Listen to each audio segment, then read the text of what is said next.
6ஆம் இடத்துல ராகு, 12ஆம் இடத்துல கேது. இது எப்படி ஒரு விஷயத்த தரும்? 6ஆம் இடம் என்பது என்ன? ரண, ருண, ரோக, சத்ருஸ்தானம்.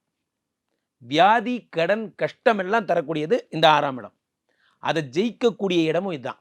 அந்த 6ஆம் இடத்திலே ராகு பகவான் வரும்பொழுது, சத்துருக்கள ஜெயிக்கிறீங்க, வின் பண்றீங்க. அதான் 6ஆம் இடம்.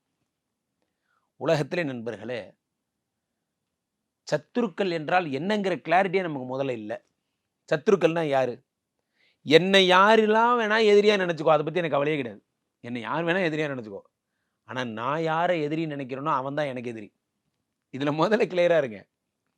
உங்க எதிரி யாருன்னா, அகம்பாவம், திமிர், கோபம், பொறுமையின்மை இந்த மாரி குணங்கள் இருக்கு பார்த்தீங்களா?